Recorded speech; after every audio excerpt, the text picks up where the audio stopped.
안녕하십니까? 2022년 1월 21일 금요일 인도네시아 헤드라인 시작합니다. 첫 번째 소식입니다. 인도네시아 코로나19 확진자가 총 427만 5,528명으로 늘어났으며 이 중 사망 14만 4,192명, 완치 412만 540명으로 집계되어 3.4%의 치사율을 보이고 있습니다. 인도네시아의 코로나19 1일 확진자 수는 지난 19일 1,745명이 발생하면서 상승세를 보이고 있습니다. 정부는 인도네시아의 오미크론 확산이 2월에서 3월에 폭증할 것으로 보고 있습니다. 현재 인도네시아의 오미크론 변이 바이러스는 지속적으로 증가하는 추세입니다.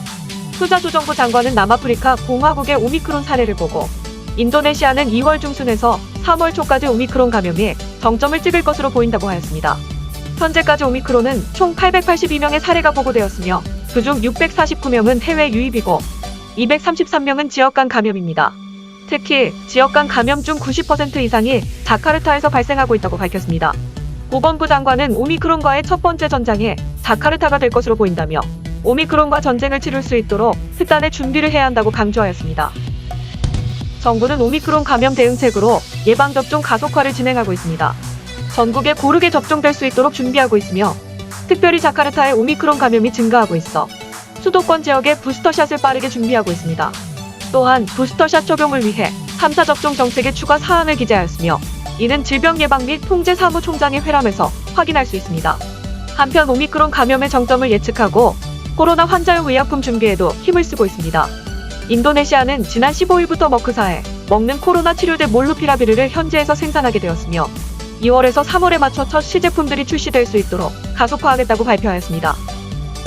보건부는 부스터샷 접종 프로그램을 시행하면서 대상자에 대한 가이드라인을 제시하였습니다.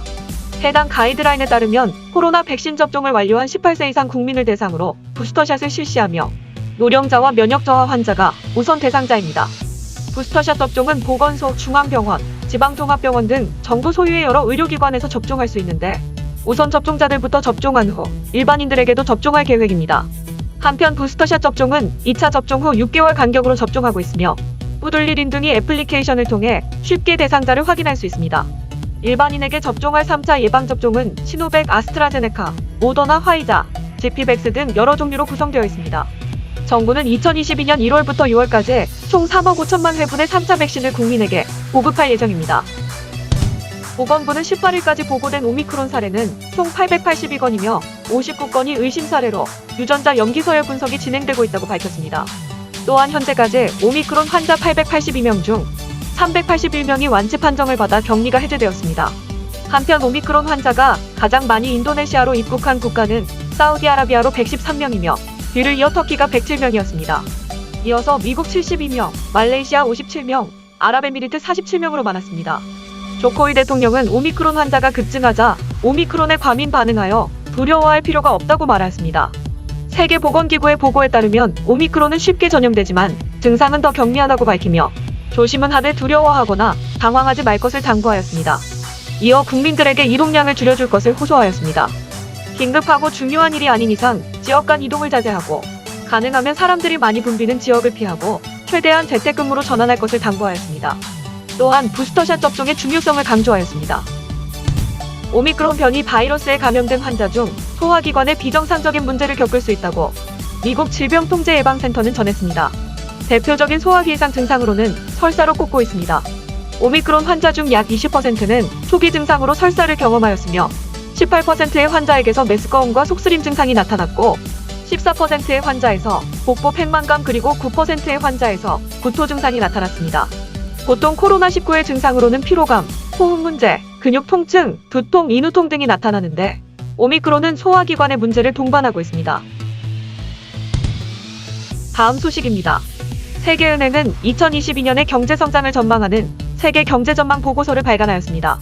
올해 세계경제 성장률 전망은 4.1%로 작년 5.5%보다 1.4%포인트 하락할 것으로 예상하고 있습니다. 성장률 전망 하락의 주된 이유로는 지속적인 코로나 확산, 선진국들의 재정 지원 감소, 공급망 병목 현상 등을 지적하고 있습니다. 특히 공급망 병목 현상은 코로나로 인한 공장 항구의 폐쇄로 물류 장애를 일으키고 있으며 이에 따라 반도체의 원활한 공급에 어려움을 겪고 있습니다. 그러나 인도네시아에 대한 경제 성장률은 5.2%로 높게 전망하고 있습니다. 세계은행 보고서에 따르면 인도네시아의 경제 성장은 강력한 내수 수요와 원자재 가격 상승이 뒷받침되고 있다고 밝혔으며, 이에 따라 2023년에도 무난히 5.1%의 경제 성장이 가능할 것으로 전망하고 있습니다. 특히 주변 국가인 필리핀의 경우 5.9%의 성장률을 전망하고 있으며, 말레이시아의 경우 5.8% 성장을 예상하고 있습니다. 다음 소식입니다. 투자조정부 장관은 석탄 수출을 중단하게 된 이유와 단계적 수출 완화에 대해서 입을 열었습니다. 정부가 수출을 중단한 이유는 국가 석탄 재고가 심각하게 부족한 것을 발견하였기 때문입니다. 인도네시아는 정책상 모든 석탄 기업들은 채굴 및 판매하는 석탄의 25%를 저렴한 가격으로 국영 전기 회사에 판매하게 되어 있습니다. 그러나 국제 석탄 가격이 급등하면서 많은 석탄 관련 기업들이 해당 의무를 다하지 않았고 수출하기에 급급했기 때문에 이런 사태가 발생하였습니다. 투자조정부 장관은 국영전기회사 측에서 구매한 석탄 목록을 따져가며 수출 대비 25%의 국내 판매 의무를 다한 기업들부터 수출 금지를 풀어주고 있습니다. 또한 이번에 적발된 기업들은 경고 조치를 하였으며 2번 경고를 받은 후에도 여전히 해당 의무를 준수하지 않을 시 수출 허가를 취소할 것이라고 밝혔습니다. 다음 소식입니다. 한국의 웹툰 기업인 레드아이스 스튜디오가 인도네시아에 새로운 웹툰 스튜디오를 열었습니다. 레드아이스는 넷마블 게임즈 인도네시아를 인수하면서 회사명을 하이브로 변경했으며 빅토리오 프리마드를 최고 경영자로 임명하였습니다. 신임 대표는 이전 치아유 코믹스의 대표로서 인도네시아 만화 및 비디오 게임 산업에 종사하다 팬데믹으로 인해 2020년 9월 운영을 중단한 경력이 있습니다. 빅토리오는 하이브라는 이름이 벌집에서 영감을 받았으며 나중에 하이브가 인도네시아의 예술적 재능을 위한 터전일 뿐만 아니라 꿀을 만들고 조직으로 매우 밀접하게 일하는 꿀벌들처럼 일하는 곳이 되기를 희망한다고 말하였습니다. 하이브는 인도네시아 만화가들이 레드아이스 스튜디오와 함께 세계 최고 수준의 웹툰을 제작할 수 있는 웹툰 스튜디오를 지향하며 사업 초기에는 웹툰 제작에 중점을 둘 것이지만 향후 애니메이션, VFX 및 영화 부분으로 영역을 확장할 계획입니다. 참고로 레드아이스 웹툰 스튜디오는 주로 유명 웹소설을 웹툰화하는 작업을 많이 하며 나 혼자만 레벨업, 전지적 독자 시점, 팬빨 등 다양한 대표작을 두고 있습니다. 다음 소식입니다. 청년들의 다양한 활동을 지원해주는 KTNG 상상유니브는 인적 자원의 질 향상 등을 위해 자카르타 주립대학교와 양해각서 및 합의각서에 서명을 하였습니다. KTNG 상상유니브는 KTNG의 기업 사회적 책임 프로그램으로 대학생들의 소프트 스킬 향상을 돕고 있습니다. KTNG 상상유니브는 2016년에 인도네시아에도 진출하여 지금까지 인도네시아 전역의 젊은이들에게 상상 프렌즈와 상생자원공사, 온라인 창작 수업 등 다양한 활동을 지원하고 있습니다. 특히 인도네시아 학생들은 창의력을 높이기 위한 상상 프렌즈, 상상 프론티어 수업에 많은 참여를 하고 있습니다. 주립대 총장은 KTNG 인도네시아 상상 유니브의 프로그램을 통해 청소년 교육의 질을 더욱 발전시키겠다고 말했습니다. 다음 소식입니다. 지난 14일 조코위 대통령은 신수도 지역명을 누산타라로 최종 승인하였습니다. 누산타라는 인도네시아 전역을 이루는 말로서 현재에도 사용되고 있기에 인도네시아 사람들에게는 이미 친숙한 단어입니다. 누산타라 용어는 13세기에 처음 등장하였는데 마자파히트 왕국의 전성기에 사용되었던 말입니다. 해당 왕국의 영향력은 싱가포르, 말레이시아, 브루나이 및 필리핀까지 뻗어 있었습니다. 정확히 그 지역을 지배했는지, 세금을 거둔 것인지, 조공을 받은 것인지에 대해선 역사적 검증이 필요하지만 누산타라라는 말은 왕이 다스리는 지역을 제외한 주변 지역을 말하였습니다. 누산은 섬을 의미하며 안타라는 건너편 또는 외부를 의미합니다. 즉, 누산타라는 왕이 속한 섬을 제외한 통치하는 모든 곳을 가리키는 단어였습니다. 또한 누산타라 용어는 19세기 후반부터 20세기 초반까지 영국 문학에서도 발견할 수 있는데 말레이 군도를 통틀어 지칭할 때 사용하였습니다.